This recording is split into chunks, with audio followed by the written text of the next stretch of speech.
Peace and blessings. I'm Sister Colette, your sister by nature.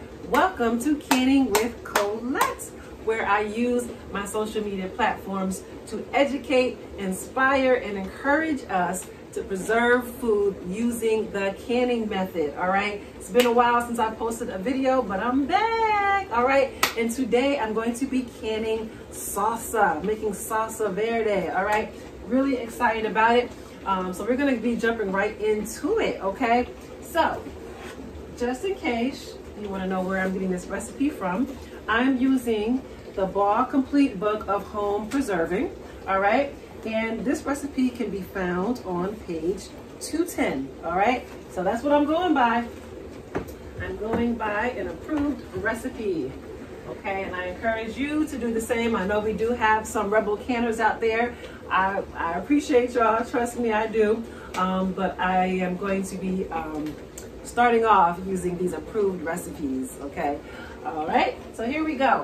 One thing that I do want to point out is it's so very important to get your kitchen prepared for canning so that this will be a nice, smooth, you know, I won't say effortless, but you know, not as much effort has to go into it, okay? And so that we don't look up and it's been 6 hours of canning. This recipe is a very simple recipe, so it should not take us 6 hours to get it if we have everything in its place. Now, I have a very small kitchen, and if you have a small kitchen, these are some tips. This is what I do, because counter space is important. You know, the more counter space, the better, right? And so, you know how we normally have certain things on our countertops. Maybe we keep out the pasta and the sugar, and we have canisters, and we might have a plant or something. Get rid of all that stuff. Put it in the living room, put it on the floor, find another area for it, okay? Clear out space, okay? Space is your friend when you're canning, all right? So I know, you know, you want to leave your little things around, but just get rid of it, okay? That's what I had to do. So I had to remove all of my little canisters and little knickknacks and things like that and get them out of the way so that I can have a smoother transition in canning. So one of the things that I have, the way I have some things set up is I've already got my canners on the stove and ready. Okay, so now you can see I have two canners here.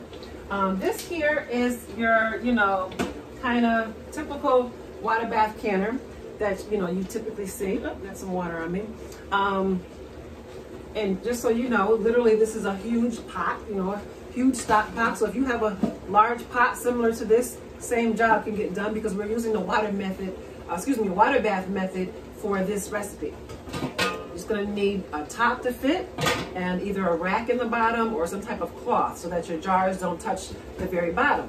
So I would typically use this one, but I'm hoping to get, you know, quite a few pint-sized jars out of this recipe. So what I did is I decided to use my pressure canner as a water bath canner for this recipe.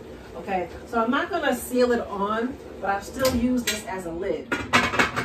And I'm using my, you know, my larger one, the 23 quart, because I will be able to stack them. So I'm hoping to be able to have maybe 14 to 16 pint-sized jars in here, whereas I wouldn't be able to fit that many in this one.